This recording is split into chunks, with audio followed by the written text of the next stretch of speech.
Good morning, Mr. Wallace. Good to talk to you again from here in Kiev. First of all, have we raised our nuclear deterrence alert in response to what President Putin has done?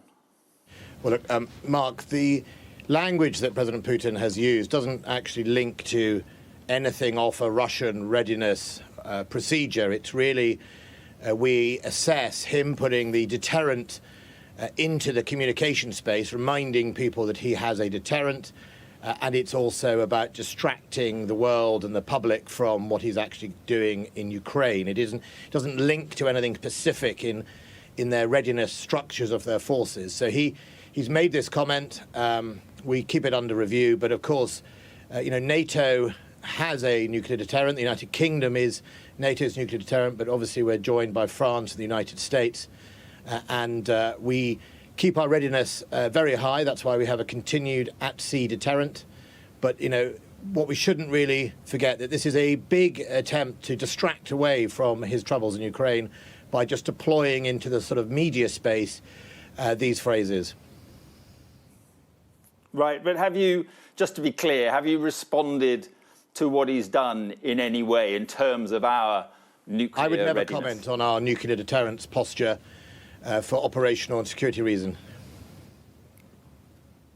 Do you think he's crazy enough to instigate a nuclear conflict? No, I think he has certainly done a lot of irrational things recently. Obviously, first and foremost, the invasion of Ukraine against all the advice, all the international lobbying. I think I'm not going to speculate on what he would or wouldn't do, but that's why we all keep our deterrence at a state of readiness in the West to make sure that we can deter. But do you think a cornered President Putin would be a dangerous man? I think he's a dangerous man now. I mean, if things got so desperate, would you think he could deploy tactical nuclear weapons in Ukraine? Look, Mark, I'm not going to head down a road of speculation of what-ifs with President Putin. What we know is that President Putin is currently actually focused in the invasion of a sovereign country in Ukraine. He is a man that has shown himself to resort to all sorts of things, not least nerve agent on the streets of Britain. But I think he is focused with this, and I'm not going to go into speculations about nuclear weapon systems or anything else. I think that's just not only unhelpful, it's unnecessarily alarmist when actually his focus, his forces, his military leadership are focused on taking Ukraine. Fair enough. What do you think is the latest intelligence? What do you see as the latest intelligence on how the Russians are doing and when you think Kiev could fall? I think your report is pretty accurate. We've just published our daily tweet at the start, well, the first tweet of the morning, which gives us our assessed defence intelligence view of where we are. The main bulk of those armoured columns that you've been talking about are approximately 20 kilometres north of Kiev, northwest of Kiev. Some of the sporadic fighting is those sort of stay-behind or indeed advanced forces that I think you've covered on other days, still around but not having the strategic impact that I think Russia had hoped. That airport, that strategic airport that you covered, I think, on the first day, that has changed hands a few times, clearly didn't get captured by the Russians in the way that they'd like to have used it, and it's forced them to do all sorts of things. The Russians have not captured the big cities like Cherniv and Kharkov up on the side, up in the northeast of the country, quite close to some of their borders. But they have made better progress than their other forces, still behind schedule in the south. So they're not on schedule. They are in some significant areas of disarray. Their logistics lines are therefore slowed down, and that's because they've based all of this on this sort of bizarre assumption that the Ukrainians would welcome them as liberators. Well, President Putin has taken that assumption, and now that is not the case. That's causing them to pause. It's causing them to have logistical trouble. And, of course, you've seen at first hand the strong bravery of the Ukrainians and their determination to defend their country. And I visited that country, Mark, 5 times, 3 times security minister, 3 times as defense minister and twice as security minister. And if anyone wants to know the dividing line between Ukrainians and Russia, it is that interview you've just carried with an elderly gentleman who is signed up about the views of people in his country. In Ukraine, they recognize that individuals matter, their rights matter, and the Ukrainians' view of Russians are they don't count in the Russian game. It's simply just the powerful people in Russia that matter.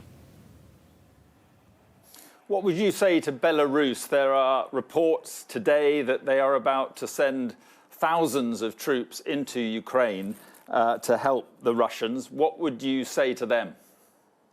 Well, I think Belarus has a lot more to lose by being closer to Russia than it has to gain. It is a very poor country anyhow. The president pretty much ran off, scuttled really to Kremlin when he had his rising recently, and has sold his soul for that reason. And now you have a vassal state potentially on the border.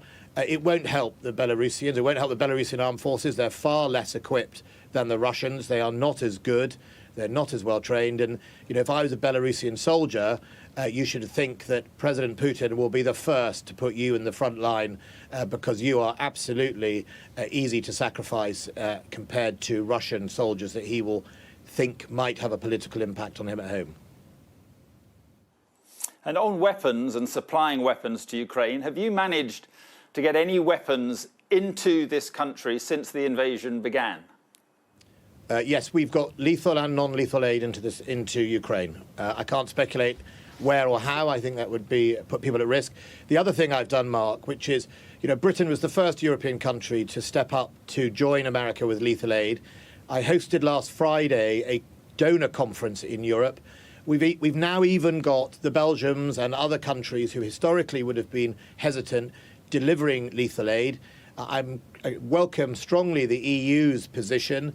It took quite a lot of effort. But since the invasion began, sorry to interrupt you. Since the invasion began, yes, have you managed to get weapons into Ukraine? Yes. Isn't the truth that it's all a bit late? You've known that there's a threat to Ukraine, certainly since 2014. Shouldn't we have been arming the Ukrainians for years in just, because of a possibility of something like this happening? Well, first of all, the United States have been arming them since 2015, 2014. They were the first to do lethal aid straight after Crimea. We complemented that at first by training 20,000 Ukrainians, and also only, I think it was last year, or if not 18 months ago, we signed a contract with Ukrainians to supply them with fast attack boats with missiles on them. So Britain was at the forefront. We were also then the first European country to do it. But should overall the West, after 2014, or maybe even after 2008 in Georgia, been more proactive in delivering a stronger resilience package to a number of states? I think obviously, we can see now that, that should have been the case across Europe, but Britain has not been in that position. Britain has been in the lead of it. I have links with my defence counterparts because I have visited so many times. I engage with them. We give them military support, and we'll continue to do that. But I also think, you have to also recognise when you're up against President Putin, that his irrational behaviour, which seems to be getting greater, means that it's definitely harder to predict what was happening. I was there in November. I was there, earlier, and even when he massed forces last April on his border, there were a significant number of European countries who refused to believe that he had any intention apart from intimidation. Yeah. Now, I think, the West, many countries in Europe will now be regretting those positions, but fundamentally Britain has been in the lead alongside the United States in helping those Ukrainians. And that's why we got to do the donor conference on Friday and brought 20, 30 countries around the table to deliver lethal and non-lethal aid. And now we're at the heart of the coordination of all those countries getting it into the country. OK, I just want to get a couple more in. Would you support British volunteers coming over here to fight, as Liz Truss is suggesting? Well, I think Liz Truss is right to say it is definitely, for all of us, a just cause, that this is about a sovereign democratic country being threatened, or actually now invaded, by a Russian state, and that is something that we should all stand up against, whether that's at home. I think what I'd say is we can all do our bit, whether that's donating through the Ukrainian embassy. I'd also say that, our armed forces are contributing in a proper way to doing this. If you're keen to help and you're a United Kingdom citizen, come and join our armed forces. There are lots of ways to help. Look, there are people who will go. Better than volunteering to come and fight? Well, I think what I would say is, unless you are properly trained, unless you are a experienced member of an armed forces, I think there are better ways for you to contribute to the security of Ukraine. The travel advice of the Foreign Office is not to go to Ukraine. You'll put yourself in harm's way. If people are determined to do that, my advice to them is there are many ways to help Ukraine. And unless you are a trained military personnel from a former career, as in you're not coming from our armed forces because you've got a job to do here, then I would advise you to explore with the Ukrainian embassy ways to do that. OK, two more quick questions. Are we going to reverse the decision to cut 10,000 troops from our military?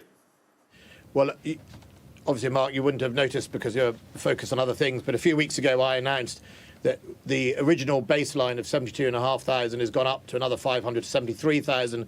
And I've always said, as the threat changes, we must consider changing. The current strength of the army is 78,000. But what I have to say is something to really recognise from what the conflict we're seeing on our television screens is. I am not getting messages from the Ukrainians every day asking for tanks. I'm not getting them asking for armoured vehicles. I'm getting messages every day from the Ukrainians asking for anti-tank weapons, personnel being able to be carried by individuals. Yeah. I'm getting messages every day about anti-air missiles that can be carried by individuals. That's the type of warfare that is currently threatening the might of the Russian. But we're entering an era, quite possibly, of confrontation with Russia, and you are effectively, let's be honest, cutting the army. Are you going to reverse? Are you going to speak to the Chancellor to get some money to reverse the cuts to the army? Right. So, Mark, there's no cuts other than personnel. There's an increases to the army's capabilities. The army is not just about people. Otherwise, you end up with the First World War where you have millions of people, but you don't have any tanks. The key here is to get that balance. So in the Defence Command Paper, we said a number of things should happen. One is spend the money on the armed forces, the people we have, to be better equipped, more lethal, more joined up, and at more readiness. Otherwise, you end up in an army I was in where we had on paper lots of divisions, but when you press the button, they were completely hollow because we ran out of money or we didn't have quite the kit to deliver it. So, and the other thing your viewers should understand, and I know they do, that, contrary to what a lot of commentators said, we got an extra £24 billion. We got the biggest settlement increase since the Cold War at the Defence Command Paper. That's not a cut in anybody's book. Yeah. We have changed to some extent the balance. It's a cut in numbers of troops. It's a cut in numbers of troops. And I just want to finally... Mark, could you acknowledge it's an increase in the defence budget? That would be useful if you could acknowledge it's an increase in defence budget. It's a massive increase. It's a massive increase in the equipment. I was just talking about troops. OK. So what we've seen in Ukraine... Let me just ask you this. Okay. Let me just ask you this, because we've run out of time, I think. On visas, shouldn't we be doing what the EU is doing and allowing all Ukrainian refugees in? Well, first of all, what was announced or will be announced later today is a first step. We're absolutely looking at all the different range of options we can apply to welcome Ukrainians in need. The first step is to make sure that Ukrainians who have family here, either settled or are dual nationals, that they can come and join them. But the second step we will look at about what we do with the refugee flows across the board. It's going to be a problem right across Europe, and we've obviously seen the European position change, I think, as of yesterday, and we will reflect on that, and make decisions in the near future. So you may do what the EU is doing, in fact. I think what we'll do is, just like the size of the army, Mark, we'll keep it under review, dependent on how situations changes on the ground. I think that's perfectly legitimate. Remember, Britain's been incredibly generous with the Afghan scheme and the ARAP, which I was dealing with during Op Pitting. We've been one of the most generous countries when it came to, obviously, the Hong Kong nationals. So we have a track record of being generous in this area. We'll make sure it's done properly, and we'll obviously keep it under review as the facts on the ground change. OK, we'll let you go. Good to talk to you. Thanks for being with us. Thank you.